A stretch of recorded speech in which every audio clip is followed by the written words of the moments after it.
Di sini kami dari kelompok 4 akan mempresentasikan mengenai depresiasi, gangguan, dan juga pendidikan. Jadi sebelum memulai, di sini saya izin memperkenalkan diri. Nama saya Sakradani Waditya Pujiarto dengan NIM 2021 12 11 023. Dan juga teman saya. Dan saya Dani Aksan Arasat 2021 12 11 018. Dan satu lagi. Saya Muhammad Fitra Faizin Sahal dengan NIM 2021 121 1025. Oke, kita mulai.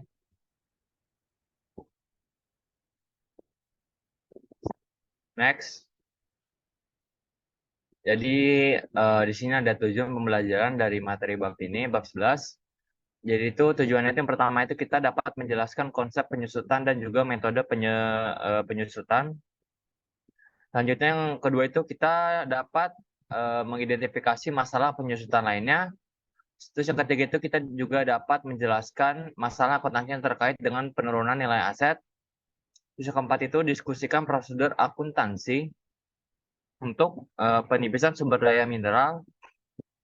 Terus yang kelima itu menerapkan akuntansi untuk revaluasi. Next. Oke, ini adalah perhatian jawab bab 11.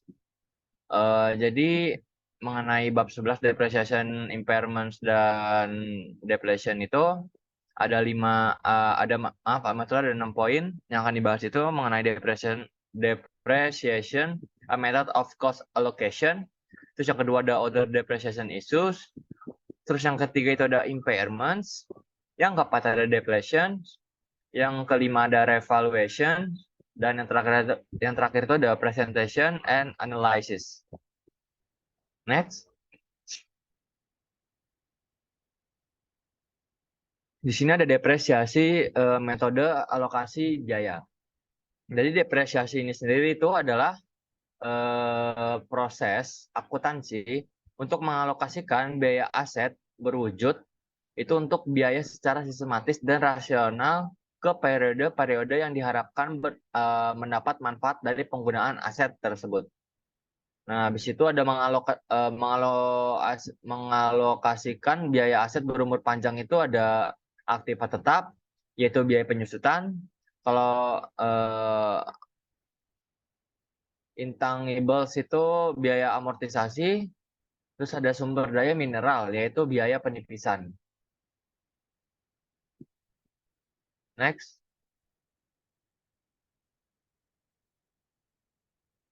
Jadi mengenai depresiasi metode alokasi biaya ini ada faktor-faktor yang terlibat dalam proses penyusutannya. Jadi ada 3 pertanyaan dasar. Yang pertama itu apa sih dasar penyusutan yang akan digunakan? Terus yang kedua itu berapa umur manfaat aset tersebut? Terus yang ketiga itu metode apa untuk pembagian biaya yang terbaik yang akan digunakan? Next. Nah, di sini ada faktor-faktor yang terlibat dalam proses penyusutan. Di sini ada basis yang dapat disusutkan untuk aset. Jadi ini ilustrasi mengenai perhitungan dasar penyusutan ya.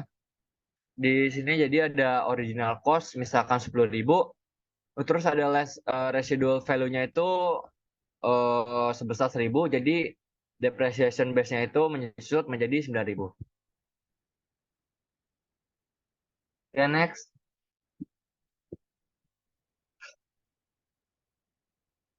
Di sini ada estimasi umur layanan. Jadi yang pertama itu ada kehidupan pelayanan itu seringkali berbeda dari kehidupan fisiknya. Terus yang kedua itu perusahaan itu menghentikan aset karena ada 2 alasan. Yang pertama itu faktor fisik dan juga faktor ekonomi. Nah, kalau faktor fisik itu biasanya karena korban atau berakhirnya kehidupan fisik dari si pengguna tersebut. Terus yang kedua itu ada faktor ekonomi, yaitu mengenai kekurangan, supersesi, dan juga keusangan. Next.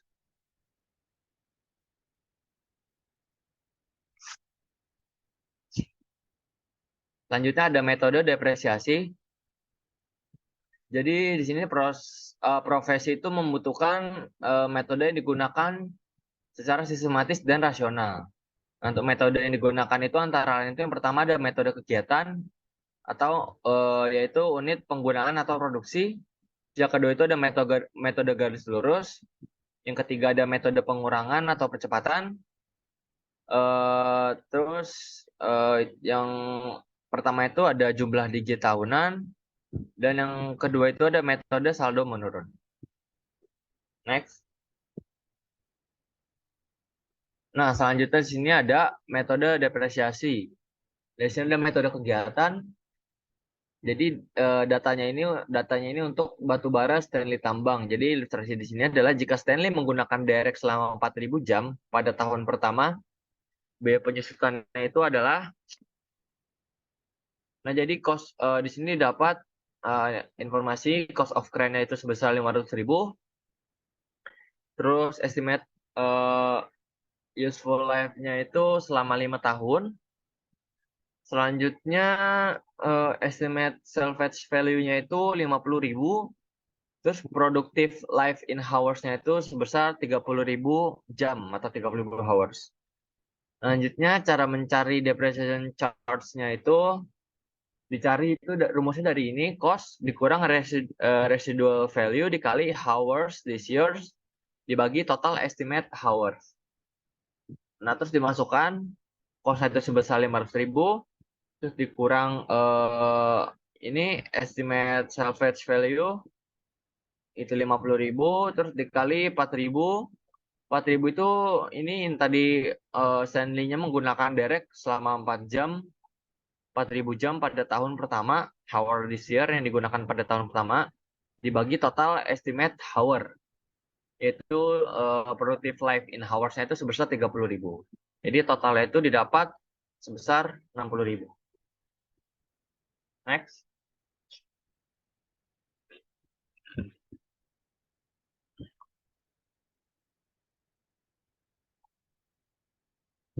Selanjutnya di sini diganti estimate ini mengenai depreciation charge-nya itu menghitung perhitungan penyusutan metode garis lurus.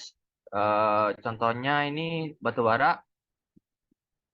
Datanya masih sama, tetapi beda di rumusnya. Untuk depreciation charge di sini menggunakan pembagian itu estimate useful life.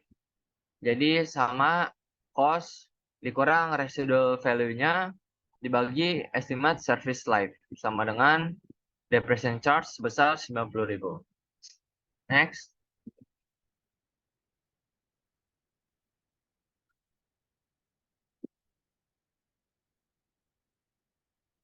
Jadi ada ini metode diminishing charge, yaitu sum of the year digitnya itu setiap pecahan itu menggunakan jumlah tahun sebagai penyebutnya itu 5, 4, 3, 2, 1 sampai dengan 15. Nah, itu pembilang itu adalah jumlah tahun perkiraan sisa hidup pada awal tahun. Jadi rumusnya untuk mencari alternatif jumlah untuk perhitungan tahunnya itu N buka kurung N tambah 1 tutup kurung dibagi 2. Nah, didapat hasilnya itu 5. 5 itu estimate useful life-nya 5. Terus ditambah 5 ditambah 1 dibagi 2 sama dengan 15. Next. Nah, sini ada sum of the year digits mengenai metode depresiasi. Jadi ini adalah perbedaan tahunan. Ini ada year-nya 1, 2, 3, 4, 5. Ada depreciation base-nya dari atas sampai bawah sama sebesar 450.000. Nah, ini ada remaining life in years. Jadi ini 5 tahun, 4 tahun, 3 tahun, 2 tahun, setahun. Di total itu sebesar 15. Terus depreciation fraction-nya itu 5 per 15. Kalau ini 4 per 15 karena remaining life in years 4. Terus ini 3, 15, 2, 15, 1, 15. Di jumlah itu totalnya 15 per 15. Nah, terus depreciation expense-nya itu sebesar 150.000. Yang untuk yang year 1, terus yang year 2 100.000, year 3 itu 90.000, 60.000, 30.000, dan total sebesar 450.000. Terus book value end of year-nya itu kalau untuk yang atas itu 350.000, terus year 2 itu 230.000, year 3 itu 140.000, year 4 80.000, dan year 5 itu sebesar 50.000. Next.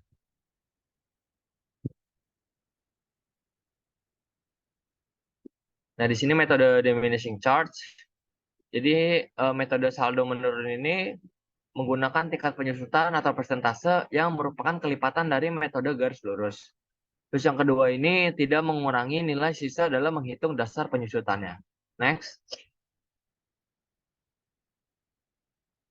Nah, di sini ada ilustrasi mengenai jadwal depresiasi menurun ganda. Ini contohnya Derek. Di sini menggunakan 40%, yaitu didapat dari based on twice the strike line rate of 20% itu 90.000 dibagi 450.000 sama dengan 20% dibagi 20% dikali 2 sama dengan 40%. Nah, habis itu di sini yang B-nya itu 14.800 itu didapat itu untuk limited to 14.800 because book value should not be less than residual value.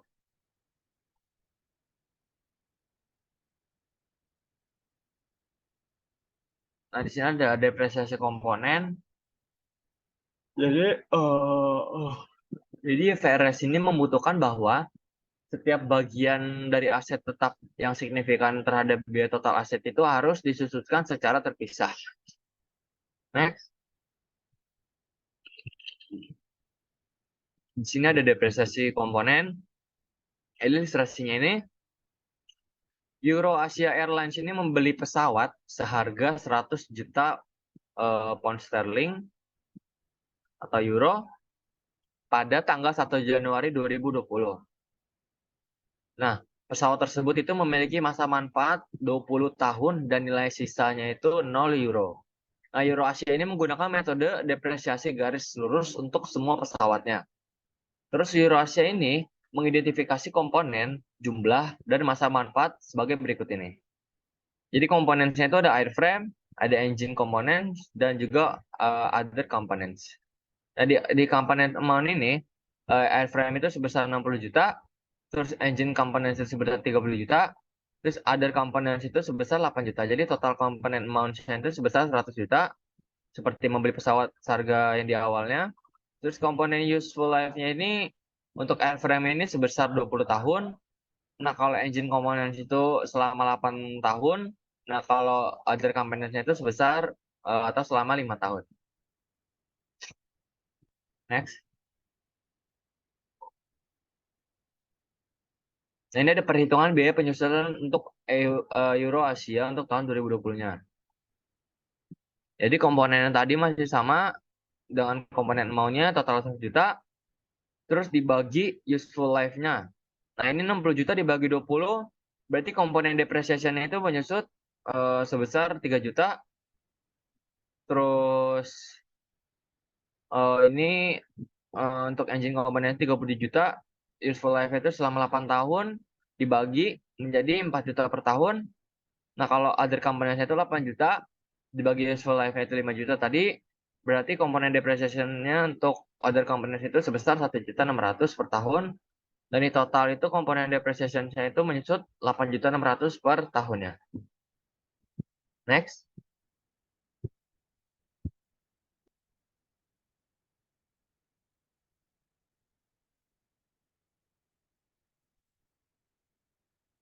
Nah, jadi pada laporan posisi keuangan akhir tahun 2020, EuroAsia ini melaporkan pesawat tersebut sebagai satu jumlah. Nah, jadi non-current asset ini airplane-nya itu sebesar 100 juta. Nah, terus less accumulated depreciation airplane-nya itu sebesar 8.600.000. Jadi totalnya itu sebesar 91.400.000. Next. Nah, di sini depresiasi dan periode parsial. Jadi bagaimana seharusnya perusahaan ini menghitung penyusutan untuk periode parsial. Nah, jadi perusahaan ini menentukan biaya penyusutan selama setahun penuh. Lalu prorata biayanya penyusutan ini tuh antara dua periode terlibat. Terus proses ini tuh harus berlanjut selama masa manfaat aset tersebut. Next, selanjutnya akan dijelaskan oleh teman saya. Oke, selanjutnya masih dalam depresiasi dan periode parsial. Di sini ada ilustrasi di mana Maserati Spa itu membeli mesin baru untuk proses perakitannya pada tanggal 1 Agustus 2019. Nah, harga mesin itu sendiri sebesar 150.000. Kemudian perusahaan memperkirakan kalau mesin itu akan memiliki nilai sisa akhir setelah penyusutan itu sebesar 24.000. Kemudian umurnya itu diperkirakan 5 tahun dan jam kerjanya diperkirakan 21.000 jam.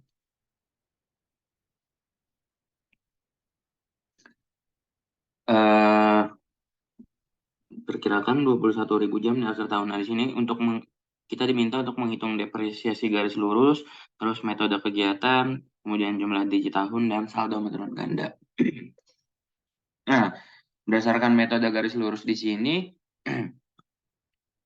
karena diperkirakan umur mesinnya itu 5 tahun dari 2019, maka eh, akan berakhir pada tahun 2024. Nah, di 2019 ini, setiap nilai penyusutan yang didapat dari pembelian awal sebesar 150.000 dikurang nilai penyusutan akhir, nilai akhir mesin pada akhir masa pakainya itu 24.000, maka nilai penyusutannya total sebesar 126.000 dan dibagi selama 5 tahun, maka didapat nilai penyusutan 25.200 per tahun.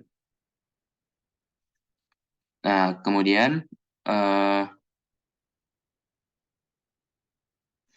dibuat entry jurnal sebagai beban penyusutan dan akumulasi penyusutan sebesar 10.500. Next. Oke. Sekarang berdasarkan metode kegiatan. Di sini kita mengasumsikan 800 jam itu digunakan di 2019.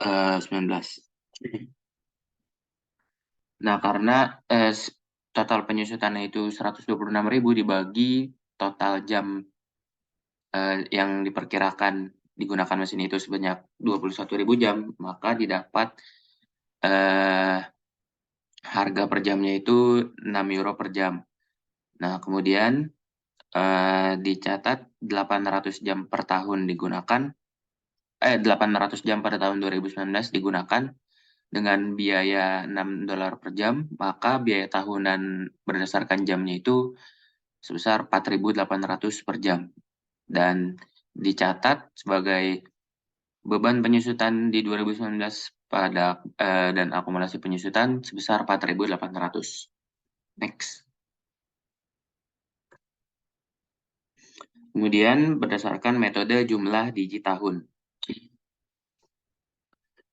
Nah, metode jumlah digit tahun ini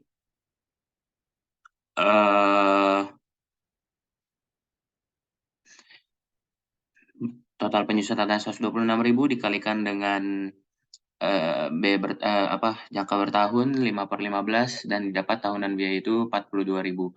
Kemudian dari 5/12 itu dikalikan sama 42.000 dan dapat biaya per tahun 17.500.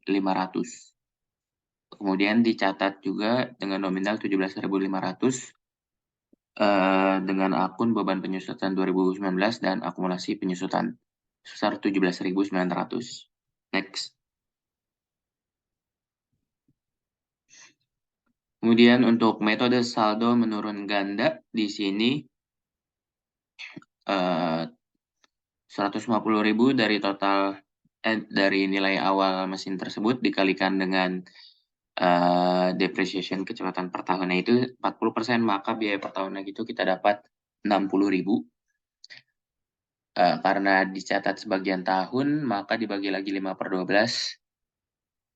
Untuk tahun 2019 ini didapat hanya mengalami penurunan senilai 25.000, maka dibuat jurnalnya beban penyusutan 2019 dan akumulasi penyusutan senilai 25.000. Next. Masuk di sini masalah depresiasi lainnya, di mana depresiasi pengganti PPNE yang ditanyakan yaitu apakah penyusutan menyediakan untuk penggantian aset. Nah, penyusutan ini tidak melibatkan arus kas keluar saat ini. Dan dana untuk penggantian aset berasal dari pendapatan atau yang dihasilkan melalui penggunaan aset. Next. Kemudian ada revisi tarif depresiasi. Nah, bagaimana seharusnya perusahaan menangani dari revisi tarif penyusutan itu? Perusahaan ini dapat diperhitungkan dalam periode saat ini dan masa depan, kemudian tidak ditangani secara retrospektif dan tidak dianggap sebagai kesalahan atau item yang luar biasa. Selanjutnya. Nah, selanjutnya di sini ada ilustrasi sendiri dari revisi tarif depresiasi, di mana di sini Arcadia HS membeli peralatan seharga $510.000. Nah, dia memperkirakan jangka waktu peralatan itu umurnya hanya 10 tahun dan nilai sisa setelah 10 tahun itu hanya $10.000.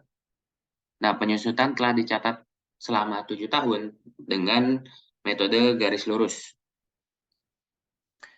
Nah, pada tahun 2019, tahun ke-8 ditentukan perkiraan umur totalnya itu adalah 15 tahun yang awalnya penyusutannya dikirain 10 tahun, tapi pada pencatatan tahun ke-8 ternyata umurnya itu bisa kuat selama 15 tahun. Dengan nilai sisa akhir $5.000 di akhir waktu tersebut. Nah, di sini kita diminta untuk mengoreksi depresiasi tahun sebelumnya dan hitunglah beban penyusutan tahun 2019. Next. Nah, untuk mengkoreksinya di sini karena awalnya kita mengira biaya peralatan awal 510.000 dan nilai sisanya kita kira 10.000, maka basis terdepresiasi itu sebesar 500.000 dengan masa manfaat asli 10 tahun. Masa manfaat awalnya itu 10 tahun. Setelah dihitung depresiasi tahunnya itu 50.000. Nah, karena telah digunakan selama 7 tahun, maka selama kurun waktu 7 tahun tersebut dengan biaya depresiasi tahunan 50.000 kita telah menyusutkan peralatan tersebut senilai $350.000. Nah, kemudian di neraca keuangan ya, dengan peralatan $510.000 dan akumulasi penyusutannya itu tadi yang setelah 7 tahun $350.000, maka nilai buku bersihnya itu daripada peralatan tersebut senilai $160.000. Next.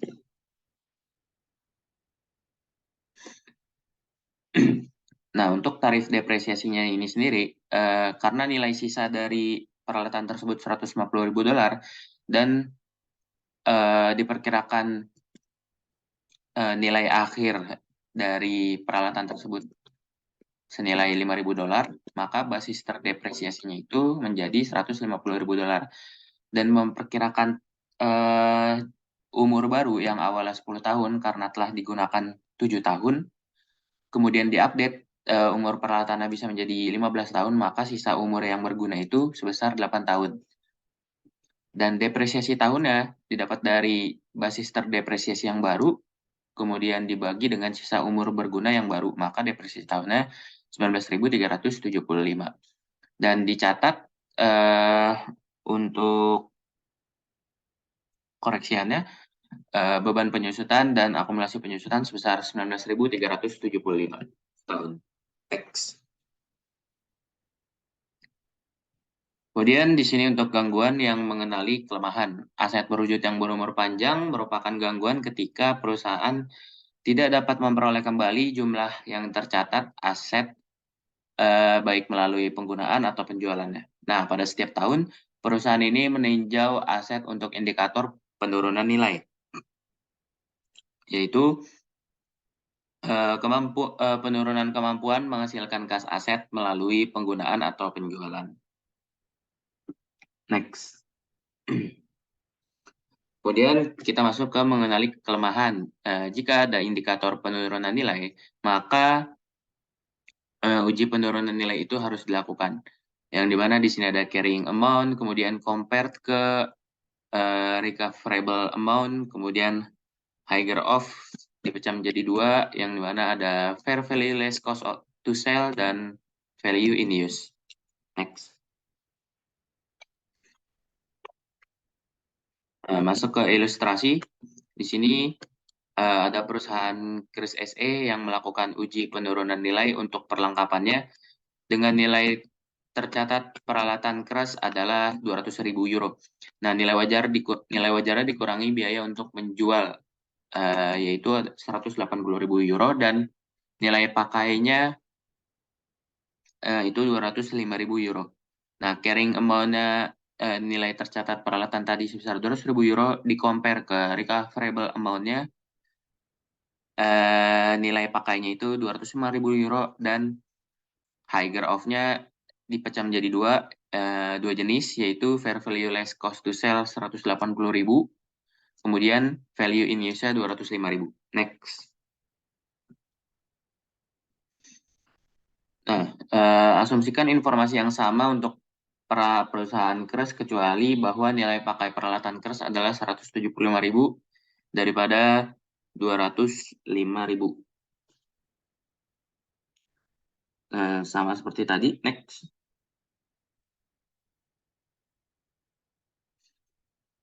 Nah, di sini keras membuat entry seperti di bawah untuk mencatat kerugian penurunan nilai dari 200.000 ke 180.000. Maka rugi penurunan nilainya itu sebesar 20.000 dan dicatat juga akumulasi penyusunan peralatan di kredit sebesar 20.000. Next.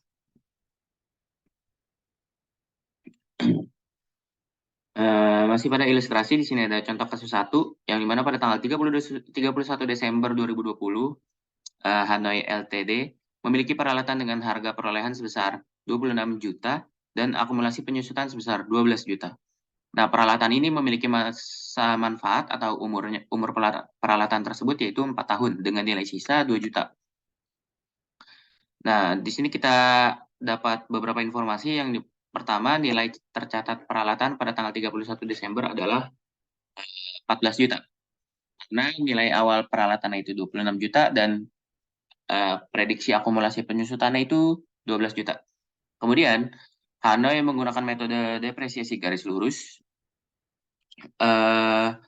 maka depresiasi akhirnya 4 juta didapat dari nilai awalnya 26 juta, kemudian dikurangi dengan nilai sisanya 2 juta, maka didapat 24 juta dibagi dengan umur peralatan tersebut sebesar 4 tahun, maka untuk tahun 2020 dicatat 6 juta per tahun penyusutan. Kemudian Hanoi telah menentukan nilai masih yang tadi, Hanoi telah menentukan bahwa jumlah yang dapat diperoleh kembali untuk aset ini pada tanggal 31 Desember adalah sebesar 11 juta dan sisa manfaat peralatan setelah 31 Desember 2020 adalah 2 tahun. Next. Nah, Hanoi ini mencatat penurunan nilai peralatannya tanggal 31 Desember sebagai berikut. Nah, karena awalnya itu 14 juta dicatat di bagian carrying amount, kemudian berubah recoverable amount-nya itu menjadi 11 juta. Maka untuk adjustment-nya rugi penurunan nilai dan akumulasi penyusunan peralatan sebesar 3 juta. Next. Nah, maka untuk pencatatannya yaitu peralatan nilai awalnya sebesar 26 juta dikurangi dengan akumulasi penyusunan sebesar 15 juta, maka nilai peralatan yang dicatat di akhir tahun 2020 yaitu 11 juta. Nah, Hanoi Ltd ini tadi kan menentukan bahwa masa manfaat total peralatan tidak berubah.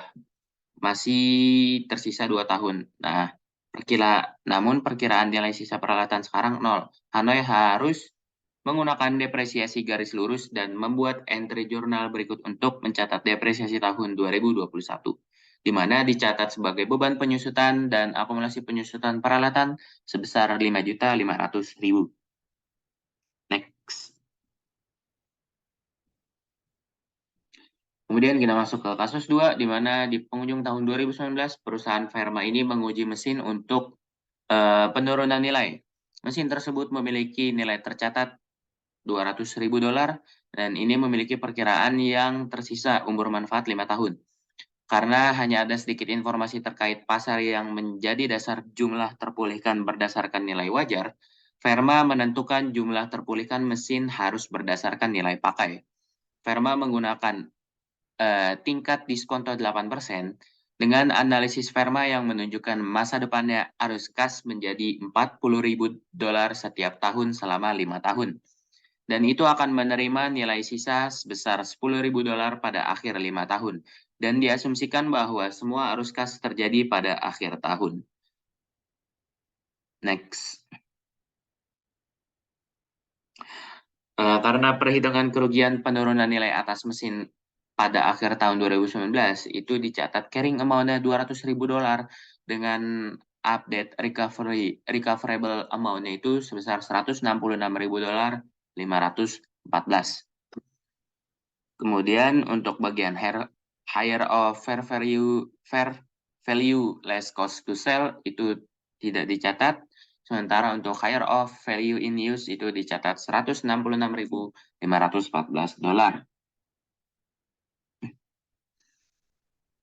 Oke, untuk selanjutnya akan dilanjutkan dengan Dani Aksan.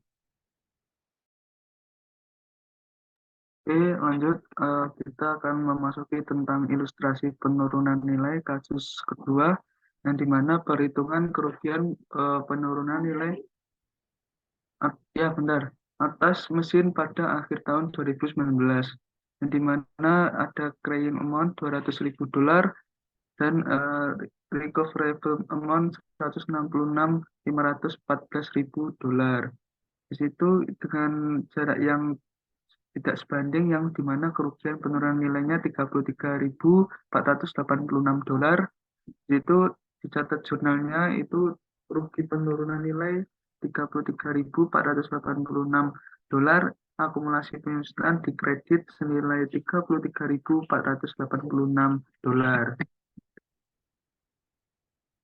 Lanjut ke pembalikan rugi penurunan nilai, yang dimana ilustrasi Sun Group membeli peralatan pada 1 Januari 2019 harga $300.000 Hongkong.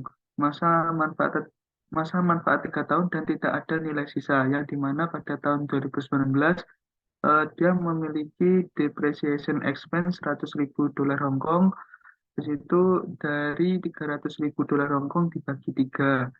Terus claim amount-nya yaitu $200.000 Hongkong. Pada tahun 2020 dia juga mempunyai $100.000 Hongkong dan claim amount-nya $100.000 Hongkong. Dan untuk 2021 dia menyusut juga $100.000 Hongkong dan menjadi claim amount-nya menjadi 0. Dan terus pada tanggal 31 Desember 2019 dan mencatat rugi penurunan nilai terbesar $20.000 Hongkong, yang dimana jurnalnya rugi penurunan nilai di debit senilai $20.000 Hongkong dan dikredit akumulasi penyusutan peralatan senilai $20.000 Hongkong. Itu ada beban penyusutan dan nilai tercatat terkait setelah penurunan nilai, yang dimana pada tahun 2020 mengalami penyusutan $90.000 Hongkong dari $180.000 Hongkong dibagi 2. Di situ carrying amount-nya $90.000 Hongkong. Di situ tahun 2021 menyusut lagi $90.000 Hongkong yang carrying amount-nya menjadi 0. Pada akhir tahun 2020 dan menentukan bahwa jumlah peralatan yang dapat diperoleh kembali adalah $96.000 Hongkong. Dan mengembalikan kerugian penurunan nilai, yang dimana ada jurnal akumulasi penyusutan peralatan di debit senilai $6.000 Hongkong dan dikredit pemulihan rugi penurunan nilai $6.000 Hongkong. Lanjut, ada gangguan unit penghasilan kas ketika tidak memungkinkan untuk menilai satu aset untuk penurunan nilai karena satu aset menghasilkan arus kas hanya dalam kombinasi dengan aset lain. Perusahaan mengidentifikasi kelompok aset terkecil yang dapat diidentifikasikan yang menghasilkan arus kas secara independen dari arus kas dari aset lain. Lanjut ke macam-macam penurunan nilai aset yang akan dilepaskan. Yang pertama ada laporan aset yang mengalami penurunan nilai dinilai realisasi biaya atau bersih yang lebih rendah atau nilai wajar dikurangi biaya untuk menjual. Yang kedua, tidak ada penyusutan atau amortisasi yang diambil atas aset yang dimiliki untuk dilepaskan selama periode kepemilikannya. Yang ketiga, dapat menaikkan atau menurunkan aset yang dimiliki untuk dijual di periode mendatang. Selama nilai ini tercatat setelah penulisan tidak pernah melebihi nilai tercatat aset sebelum penurunan nilai. Lanjut ada ilustrasi gambar pada recoverable amount less than carrying ini. Ada impairment test yang dimana menunjukkan suatu kejadian pada impairment loss yang disetujui dan yang tidak disetujui itu no impairment. Lanjut ada penipisan yang dimana sumber daya alam dapat dibagi menjadi dua. Yang pertama yaitu aset biologis atau tanah hutan. Yang kedua sumber daya mineral atau pertambangan minyak, gas, dan mineral. Dan untuk aset biologis itu sendiri ada pendekatan nilai wajar yang pada bab 9. Dan yang kedua sumber daya mineral itu yang pertama penghapusan total konsumsi aset, yang kedua pengganti aset karena tindakan alam. Nah, penipisan ini proses alokasi biaya sumber daya mineral. Lanjut ke membangun basis penipisan yang dimana perhitungan basis deflasi melibatkan yang pertama yaitu biaya praeksplorasi, yang kedua biaya eksplorasi dan evaluasi, yang ketiga biaya pengembangan.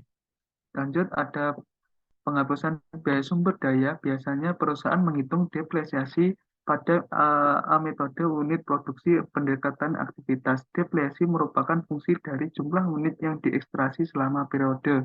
Perhitungannya biaya total dikurangi nilai sisa per total estimasi unit tersedia sama dengan biaya depresi per unit. Itu untuk mencari biaya depresi per unitnya.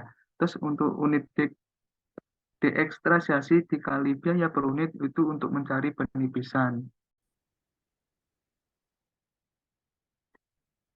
Oke, ini ada ilustrasi dari McLeod SE memperoleh untuk menggunakan 1.000 hektar tanah di Afrika Selatan untuk menambang perak. Biaya sewanya adalah 50.000 euro dan biaya eksplorasi terkait pada properti tersebut adalah 100.000 euro. Biaya pengembangan tak berwujud yang dikeluarkan untuk membuka tambang adalah 850 euro. McLeod memperkirakan bahwa tambang tersebut akan menyediakan sekitar 100.000 ons emas, yang dimana ada ini jurnal yang tadi menghitung depresiasi cost per unit, yang dimana total cost dikurangi residual value per total estimate unit available. Ya, terus ada jika McLeod mengekstraksi 25.000 ons pada tahun pertama, maka deflasi untuk tahun tersebut adalah 250.000 euro dari 25.000 ons dikali 10 euro. Dan di mana ada jurnal inventaris 250.000 euro, terus mengalami penipisan akumulasi di kredit senilai 250 euro.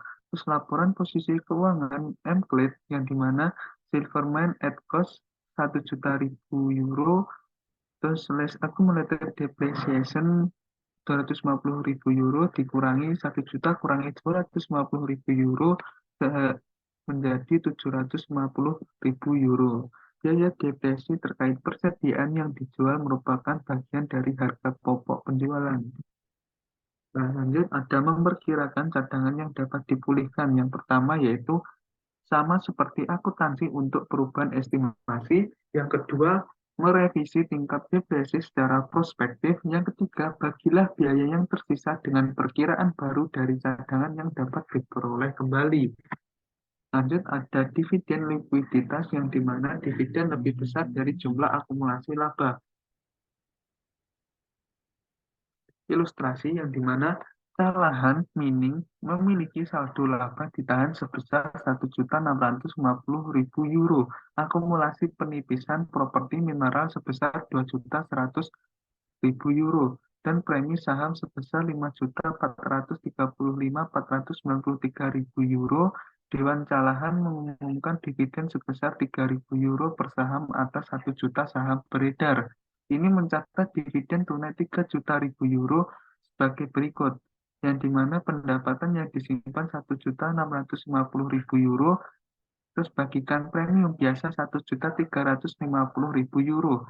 Habis itu ditambah semua menjadi cash, yang dimana senilai 3 juta ribu euro. Lanjut ke penyajian laporan keuangan, yang dimana pengungkapan terkait pengeluaran INI harus mencakup yang pertama kebijakan akuntansi untuk pengeluaran eksplorasi dan evaluasi, termasuk pengakuan aset INE. Habis itu yang kedua jumlah aset kewajiban pendapatan dan beban, serta arus kas operasi yang timbul dari eksplorasi dan evaluasi sumber daya mineral.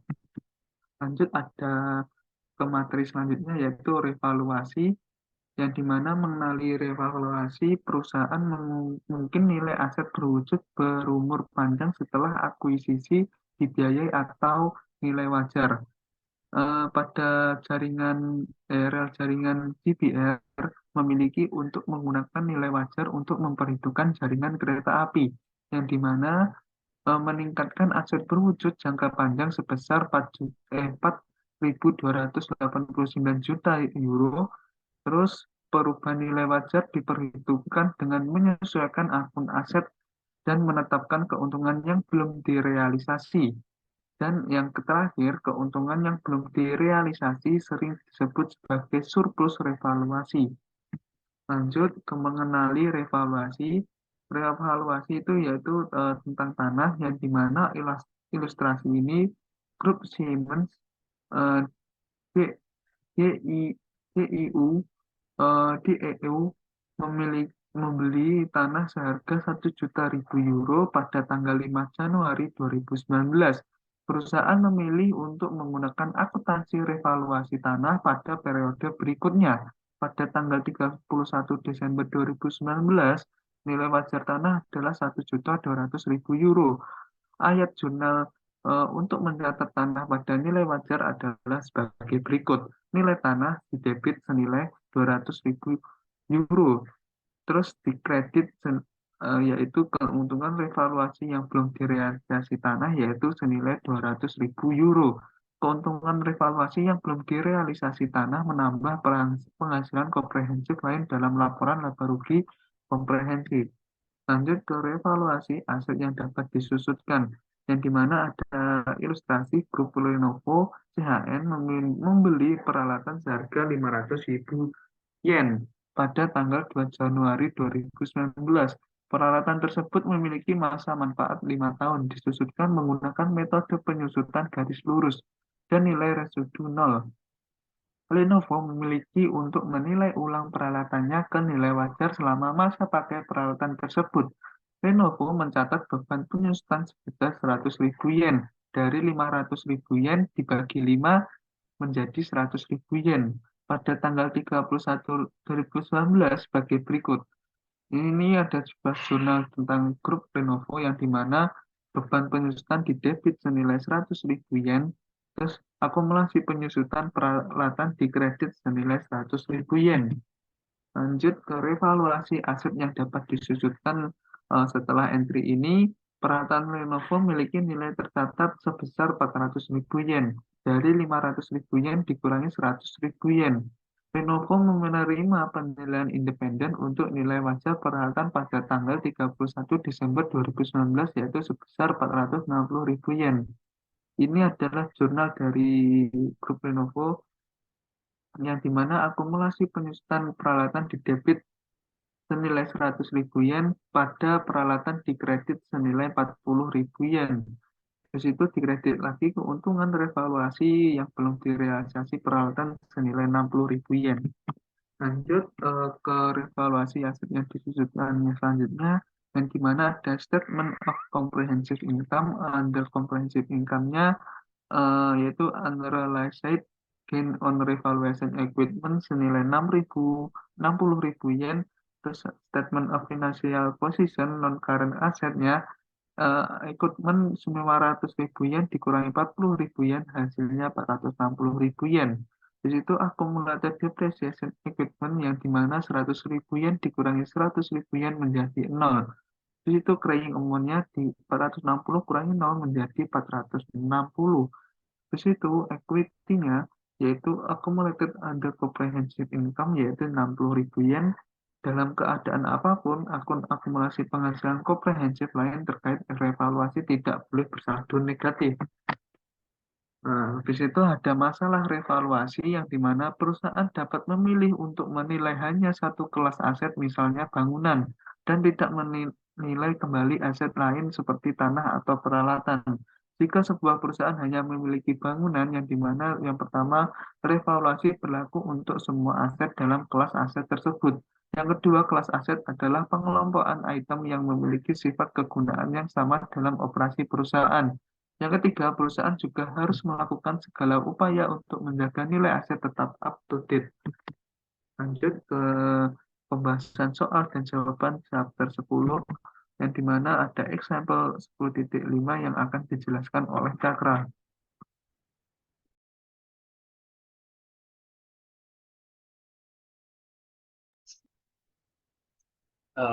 Ini pembahasan soal S10.5. Jadi di sini itu Allegro Supply Flash itu yang baru dibentuk korporasi mengeluarkan pengeluaran berikut terkait tanah, bangunan, dan peralatan. Dari di sini bisa dilihat ada informasinya ada di tabel samping ini. Terus instruksinya itu kita diminta untuk menentukan jumlah yang harus didebet ke tanah, ke bangunan dan juga ke peralatan. Terus habis itu diasumsikan manfaat kapitalisasi bunga selama konstruksi itu melebihi biaya pelaksanaan. Terus tunjukkan bagaimana seharusnya biaya yang tidak didebet tahun ini direkam. Oke, next. Ini jawabannya. Jadi untuk land itu abstrak fees-nya itu sebesar 520 euro, pound sterling. Terus building-nya itu arsitek fees-nya itu biaya arsitek itu sebesar 3.010. Terus cash paid for land and old building itu sebesar 52.000. Terus removal of old building itu dirubuhkan itu terus butuh biaya itu sebesar 14.500, didapat dari 20.000 dikurang 5.500. Selanjutnya ada interest on loans during construction itu 7.400 di building. Masuk itu excavation before construction itu sebesar 19.000 di building. Terus machinery purchase-nya itu di equipment sebesar 63.700. 1.300 ini miss expense discount loss. Terus break on machinery-nya itu sebesar 1.340 di equipment. Terus storage charge cost by non completion of building itu sebesar 2.180. Untuk miss expense loss. Terus new building-nya itu totalnya itu sebesar 485.000. Dan assessment by city-nya 1.600 di land. Terus hauling charge machinery-nya itu sebesar 620. Installation machinery-nya itu sebesar 2.000 pada equipment dan landscaping-nya itu 5.400 pada land. Terus untuk total land itu sebesar 114.020 pound sterling. Building itu sebesar 514.570. Kalau equipment itu 67.040 dan others-nya itu sebesar 4.100. Next.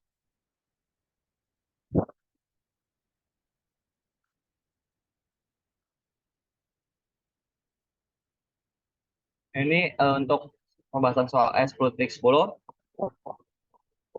Jadi situasi satunya itu pada 1 Januari 2019, Columbia Outfitters ini menandatangani kontrak dengan harga tetap minta builder associate membangun fasilitas pabrik utama dengan biayanya itu 4 juta dolar. Jadi dia itu diperkirakan akan memakan waktu 3 tahun untuk menyelesaikan proyeknya. Nah, terus selanjutnya itu pada tanggal 1 Januari juga tahun 2019 yang sama. Untuk membiayai biaya konstruksi itu, Columbia itu meminjam sebesar 4 juta dibayarkan dalam 10 cicilan tahunan sebesar 400.000 ditambah bunga sebesar 10% selama tahun 2019. Jadi Columbia ini melakukan pembayaran deposit dan kemajuan sebesar 1.500.000 di bawah kontrak. Terus jumlah rata-rata tertimbang dari akumulasi pengeluarannya itu adalah 900.000 untuk tahun ini. Terus kelebihan dana pinjaman diinvestasikan dalam sekuritas jangka pendek dari di mana Columbia itu merealisasikan pendapatan investasi sebesar itu 50.000. Jadi instruksinya ini kita diminta berapa jumlah yang harus dilaporkan Columbia sebagai bunga yang dikapitalisasi pada tanggal 31 Desember 2019. Terus yang kedua ini, situasi dua ini selama tahun 2019 ini, Evander SA ini membangun dan memproduksi aset tertentu dan mengeluarkan biaya bunga berikut sehubungan dengan aktivitas tersebut. Jadi sih ada info sedikit. Jadi interest cost inquired ini yang kalau warehouse constructed for Evander's own use ini sebesar 30.000. Untuk special order mesinnya itu 9.000 dan inventories routinely manufactured itu sebesar 8.000. Next.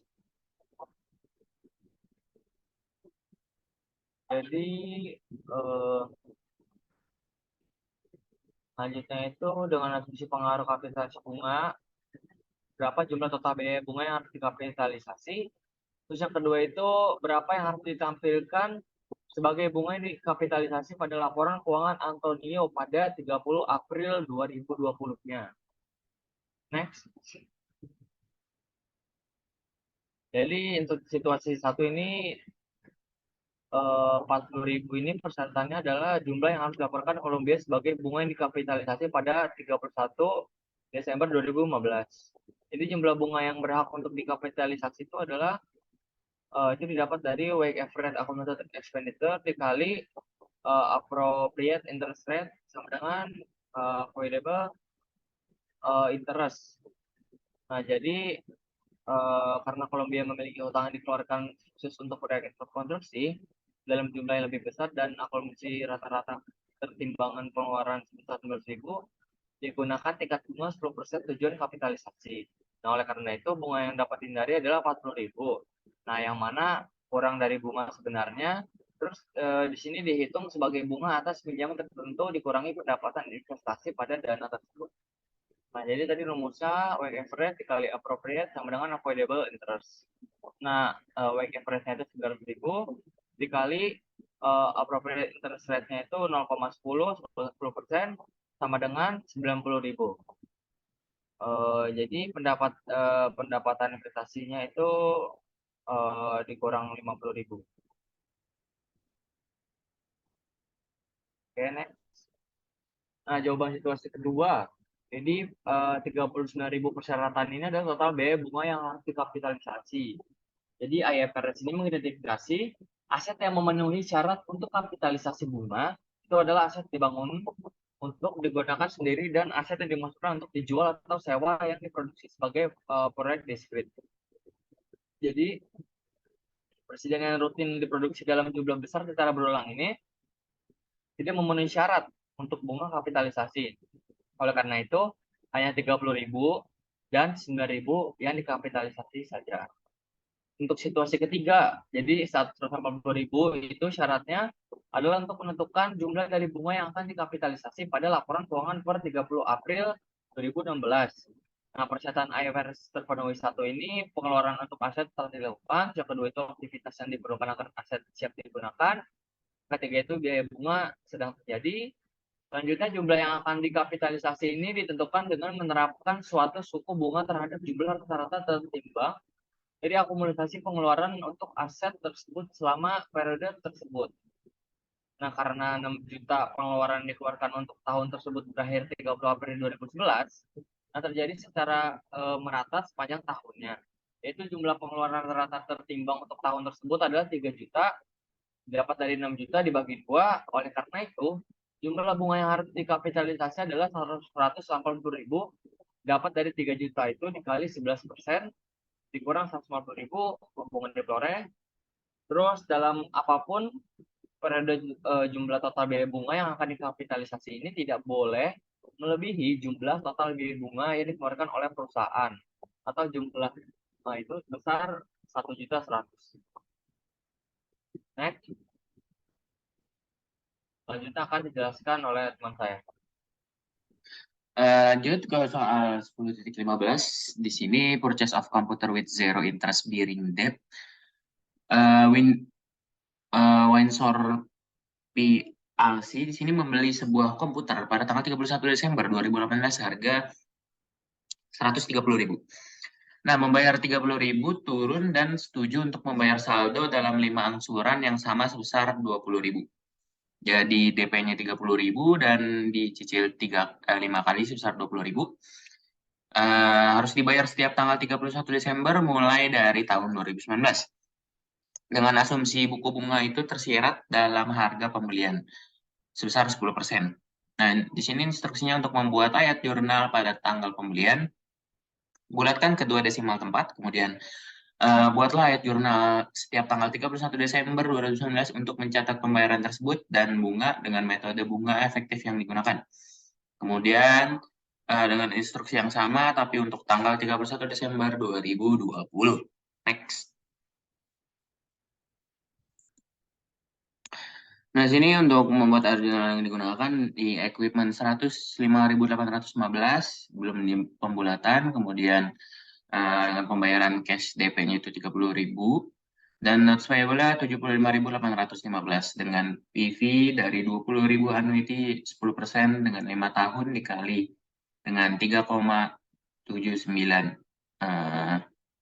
yaitu sebesar 75.815, kemudian DP-nya tadi 30.000, maka capitalized value of equipment itu 105.815. Kemudian untuk mencatat di 31 Desember, maka notes payable itu 12.418 dengan interestnya tadi yaitu 10% dari 75.815, maka didapat 7.581. Kemudian dibayar cash di kredit sebesar 20.000. Kemudian untuk di tahun 2020 dengan notes payable 13.660, kemudian interest expense-nya 6.339 dan cash pada kreditnya sebesar 20.000. Oke, next.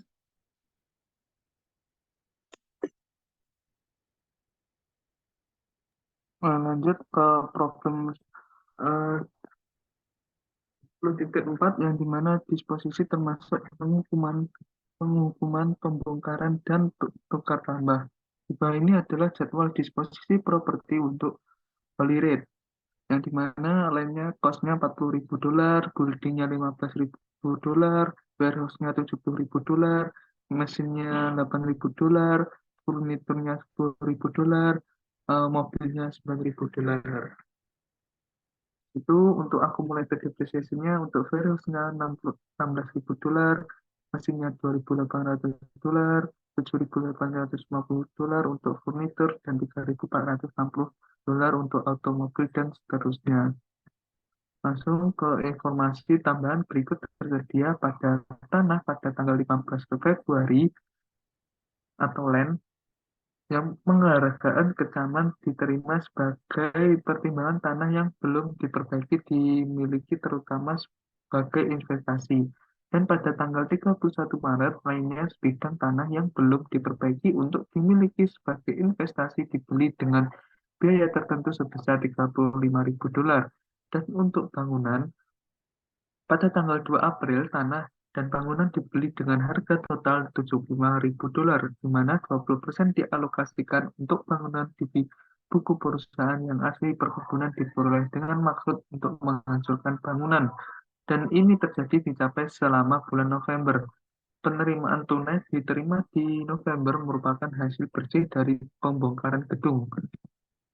Gudang pada tanggal 30 Juni, gudang tersebut dihancurkan oleh api. Gudang dibeli 2 Januari 2016 dan telah terdepresiasi $16.000 pada bulan Desember 27. Pada tanggal 27 Desember, Hasil asuransi dan dana lainnya digunakan untuk membeli gudang pengganti dengan biaya $90.000. Dan untuk mesin, pada tanggal 26 Desember, mesin ditukar dengan mesin lain memiliki nilai wajar $6.300 dan uang tunai sebesar $900 telah diterima, atau pertukaran tidak memiliki substansi komersial. Dan untuk furniture, pada tanggal 15 Agustus, furniture disumbangkan ke Badan Mal yang memenuhi syarat organisasi. Tidak ada kontribusi lain yang dibuat atau dijaminkan selama tahun berikutnya. Dan untuk mobil, pada tanggal 3 November, mobil tersebut dijual ke Sherrod Winger yang sang pemegang saham. Instruksinya, tunjukkan bagaimana pos-pos yang dilaporkan pada laporan laba rugi Holy Reed Co. Oke, jawabannya yaitu perlakuan akuntansi berikut tampaknya sesuai untuk item ini. Tanah kerugian atas tanah kerugian atas pemukiman tanah sebesar $9.000 dari 40.000 dikurangi 31.000 harus dilaporkan sebagai pos pendapatan dan beban lain pada pendapatan pernyataan. Pembelian tanah senilai $35.000 tidak memiliki efek laporan laba rugi. Selanjutnya, bangunan tidak ada keuntungan atau kerugian yang diakui akses penghancuran bangunan. Seluruh biaya pembelian $15.000 atau minus itu dikurangi dengan penghancuran hasil minus $3.600 dialokasikan ke tanah. Gudang, keuntungan dari penghancuran gudang harus dilaporkan sebagai pos pendapatan dan beban lainnya. Keuntungan dihitung sebagai berikut. Insurans proses $74.000, terus debit cost-nya $70.000 di debit, plus accumulated depreciation-nya di debit juga. 70.000 kurangi 16.000 menjadi 54.000. Terus habis itu realized gain yang dimana 74.000 dikurangi 54.000 hasilnya $20.000. Lanjut ke beberapa pendapatan bahwa sebagai dari keuntungan ini harus ditanggungkan karena hasilnya diinvestasikan kembali dalam aset rupa. Kami tidak percaya seperti itu. Pendekatan harus diizinkan penanggungan keuntungan dalam situasi ini tidak diizinkan berdasarkan IFRS. Mesin keuntungan transaksi tidak diakui akan dihitung sebagai berikut, yang dimana fair value of old mesinnya $7.200, decode-nya book value of old mesinnya cost-nya $8.000, terus slash accumulated depreciation 2.800, 8.000 kurangi 2.800 menjadi 5.200, terus total gain-nya 7.200 dikurangi 5.200 menjadi 2.000. Terus keuntungan untuk ini akan dikurangi dari nilai wajar mesin baru dihitung biaya mesin baru.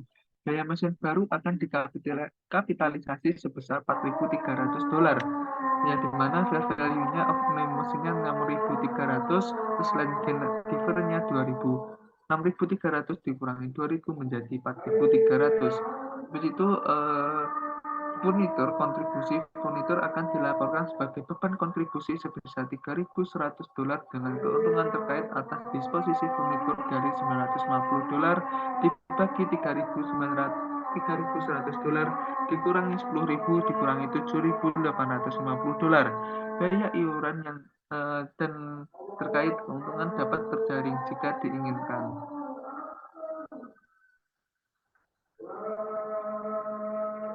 Habis itu mobil, yang dimana kerugian penjualan mobil sebesar $2.580 dari 2.960 dikurangi 9.000 kurangi 3.460 harus dilaporkan di bagian pendapatan dan pengeluaran lainnya. Lanjut ke problem 10.8 di mana Holyfield SA ingin bertukar mesin yang digunakan dalam operasinya. Holyfield telah menerima tawaran berikut dan perusahaan lainnya dalam industri, yang dimana 1. Dorset Company menawarkan untuk menukarkan mesin serupa ditambah €23.000 atau pertukaran memiliki substansi komersial untuk kedua belah pihak. Yang kedua, perusahaan Winston menawarkan untuk menukar mesin serupa atau pertukaran tidak memiliki substansi komersial untuk kedua belah pihak. Yang ketiga, perusahaan Winston menawarkan untuk tukarkan mesin serupa tetapi menginginkan €3.000 selain mesin Holyfield. Pertukaran memiliki komersial substansi untuk kedua belah pihak. Yang keempat, selain itu, Holyfield menghubungi Green Group dealer mesin. Mendapatkan mesin baru, Holyfield harus membayar €93.000. Euro. sebagai tambahan untuk memperdagangkan mesinnya yang lama. Pertukaran memiliki substansi komersial, yang di mana mesinnya pada Holivet senilai 160.000 euro dan accumulated depreciasinya 60.000 euro. Terus untuk fair value-nya Olivet 92.000, terus untuk Dorset mesinnya 120.000 euro dan accumulated depreciation-nya Dorset 45.000 euro. Dan untuk fair value-nya Dorset 69.000 euro dan untuk mesin kosnya Winston 152.000 euro dan seterusnya. Instruksinya untuk masing-masing dari 4 situasi independen, siapkan entry jurnal untuk dicatat pertukaran pada pembukaan masing-masing perusahaan. Dan di mana jawabannya Holy Fruit Operation cashnya senilai 23.000 euro, terus machinery-nya 69.000, accumulated depreciation mesinnya 60.000, dan terus loss disposal of mesinnya 8.000. Habis itu machinery hasil dari penjumlahan semua menjadi 160.000. Terus completion of loss-nya book value 100.000 compare to value fair value-nya 92.000 dikurangi menjadi 8.000. Terus untuk Dorset Company machinery 92.000, accumulated depreciation machinery-nya 45.000. Terus loss of disposal of machinery-nya 6.000. Habis itu dikurang semua jadi 23.000 cash-nya. Machinery-nya 120.000.